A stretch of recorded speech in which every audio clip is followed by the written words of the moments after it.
Assalamualaikum warahmatullahi wabarakatuh. Alhamdulillahirabbil alamin. Alhamdulillahilladzi arsala rasulahu bil huda wa dinil haqq. Yudhhiruhu 'ala ad-dini kullihi walau karihal musyrikun. Asyhadu an la ilaha illallah wa asyhadu anna Muhammadar Rasulullah sallallahu alaihi wasallam wa ala alihi wa ashabihi amma ba'd. Alhamdulillahirabbil alamin, kita panjatkan puji syukur pada Allah yang masih memberikan kenikmatan pada kita semua pada pagi hari ini, sehingga kita masih bisa menjalani kehidupan kita sampai hari ini dalam keadaan yang sehat, dalam keadaan yang baik, keadaan yang aman, tidak kurang satu apapun. Mari kita lanjutkan kajian subuh pada pagi hari ini.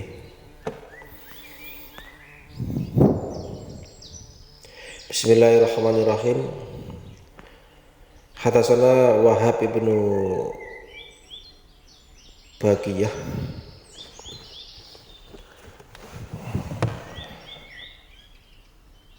an Khalid an Muhammad bin Amr wa an Abi Salamah an Abi Hurairah qala Rasulullah sallallahu alaihi wasallam iftaraqati, telah berpecah belah al-Yahudu, umat Yahudi, ala ihda au thintaini wasabi'ina, dan 70.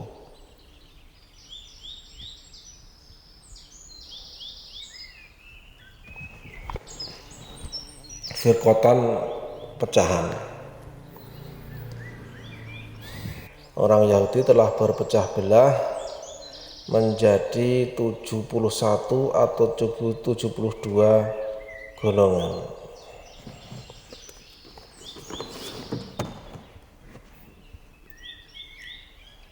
Wa tafarraqati, dan telah berpecah belah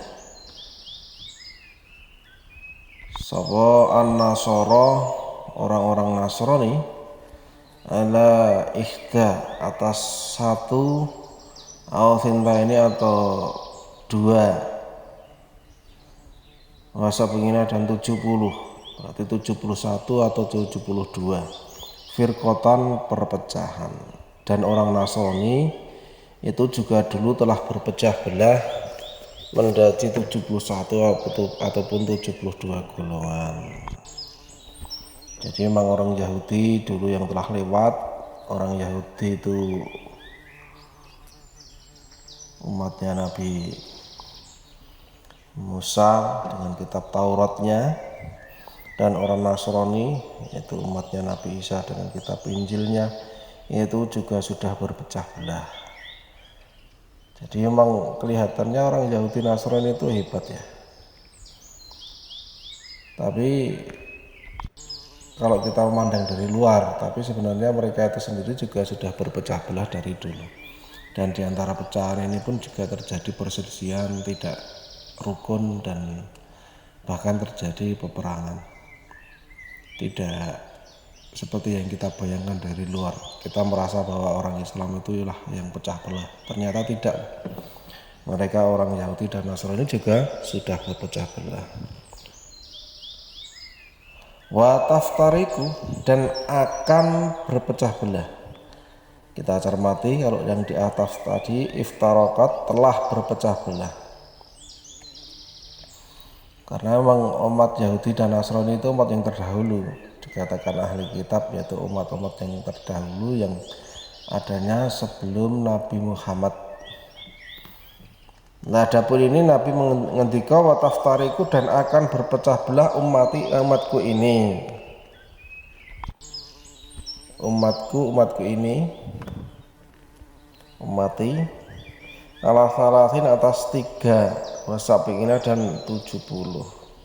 Firqatan, perpecahan. Dan umatku besok ini, karena yang mengatakan Nabi saat itu pada zaman kenabian, pada zaman Nabi masih hidup, mengatakan bahwa besok umatku ini, umat Islam ini juga akan berpecah belah menjadi 73 golongan. Nah, saat Nabi mengatakan seperti ini, memang Islam masih jadi satu. Islam masih menjadi satu. Zaman dalam bimbingan Nabi sendiri, Islam masih menjadi satu. Perpecahan itu ternyata sudah dimulai ketika Nabi meninggal. Ketika mau terjadi pengangkatan Khalifah Abu Bakar itu sudah mulai terjadi sedikit perselisihan, di mana orang Muhajirin kepingin punya pemimpin sendiri, orang Ansor juga punya pemimpin sendiri. Bersyukur Allah memberikan ilham kepada Umar bin Khattab, yaitu beliau langsung menyatakan mengangkat Abu Bakar sebagai khalifah, sebagai pemimpin mereka saat itu, yang kemudian alhamdulillah juga diterima oleh kaum Muhajirin maupun kaum Ansar, sehingga mereka menyatakan bahwa Abu Bakar menjadi khalifah saat itu. Sehingga memang sudah menjadi dalil, sudah menjadi ketentuan Allah dan Rasulnya, tentunya melalui lisan Nabi Muhammad, bahwa semua umat dari mulai bangsa Yahudi, bangsa Nasrani, dan umat Islam sekarang ini akan menjalani yang namanya perpecahan. Sehingga kalau kita sekarang itu melihat terjadi bermacam-macam kumpulan, bermacam-macam golongan, bermacam-macam, istilahnya kalau lebih universal adalah bermacam-macam sekte, atau bermacam-macam, kalau lebih halusnya bermacam-macam organisasi di dalam Islam, yaitu sudah sewajarnya, karena memang oleh Nabi juga sudah diprediksi, sudah dinaskan, sudah didalilkan bahwa memang umatku juga nanti akan berpecah belah menjadi 73 golongan, yang kesemuanya itu juga mengaku Islam, yang kesemuanya itu juga mengaku umatnya Nabi Muhammad. Terus yang kita lakukan bagaimana?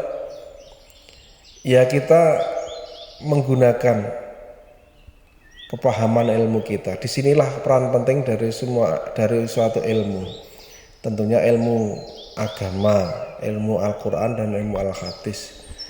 Dengan pondasi Al-Quran dan Al-Hadis itu kita akan memilah dan memilih mana golongan, mana firqatan, mana kumpulan, mana sekte kalau dalam cara universal, atau mana organisasi yang menurut kefahaman ilmu kita itu berpegang pada Al-Quran dan Al-Hadis. Karena apa? Karena hanya Islam yang berpegang pada Al-Quran dan Al-Hadis lah yang nanti akan selamat. Dalam hadis Muwatta, Imam Malik mengatakan, taraktu fikum amroini lan tadillu ma tamassaktum bihima kitabillahi wa sunnati nabihi. Telah aku tinggalkan, Nabi mengatakan seperti itu, telah aku tinggalkan dua perkara. Barang siapa yang berpegang teguh pada dua perkara itu, maka dia tidak akan tersesat selamanya, yaitu Al-Quran wa sunnati nabi. Al-Quran dan sunnah nabinya. Berarti memang kita harus punya referensi ilmu. Nah, bagaimana referensi ilmu? Nah, kita harus mengaji. Ya, mengaji juga tidak sembarangan. Ternyata itu juga sudah menggambarkan dari perselisihan juga. Ya, mengaji juga harus punya dasar. Di samping hanya mengatakan Al-Quran dan Al-Hadis, tapi juga mengaji itu juga harus mempunyai dasaran. Dasarnya apa? Dasarnya adalah guru. Dalam muqaddimah hadis Sahih Muslim itu dikatakan al-isnadu minaddin walaula isnadu laqala man syaa ma syaa. Adapun isnad ataupun sandaran guru itu sebagian dari agama.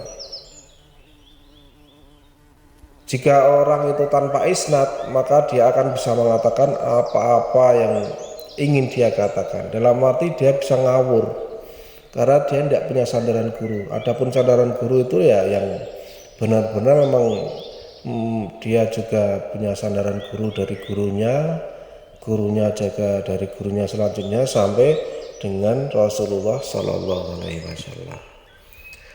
Terlepas dari itu semua, mari kita juga meminta pada Allah untuk diberikan hidayah, untuk diberikan jalan kebenaran, karena hanya Allah lah yang bisa memberikan, bisa menunjukkan jalan kebenaran. Kita selalu berdoa ihdinas siratal mustaqim dalam setiap sholat kita, dalam bacaan Al-Fatihah.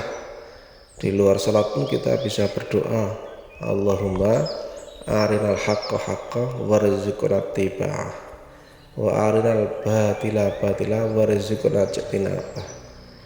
Ya Allah, tunjukkanlah jika memang itu kebenaran dan berikanlah kekuatan pada saya untuk melakukannya, dan jauhkanlah jika itu memang sesuatu yang salah dan berikanlah kekuatan untuk menjauhinya. Sehingga memang kita pada dasarnya meminta hidayah, meminta kebenaran itu dari Allah, meminta petunjuk itu dari Allah, karena hakikatnya semua kebenaran itu dari Allah. Setelah kita meminta pada Allah, kita berusaha dengan mengaji Al-Quran Al-Hadis. Insya Allah ya, apapun yang kita jalani, apapun yang kita yakini, selama itu berdasarkan Al-Quran Al-Hadis, insya Allah dijamin benarnya, tentunya dengan syarat-syarat yang sesuai dengan Al-Quran Al-Hadis. Insya Allah itu dulu untuk pengajian kuliah subuh kita kali pagi hari ini. Ada kurang lebihnya kami mohon maaf. Semoga Allah paling manfaat dan barokah. Wabillahi taufiq wal hidayah. Wassalamualaikum warahmatullahi wabarakatuh.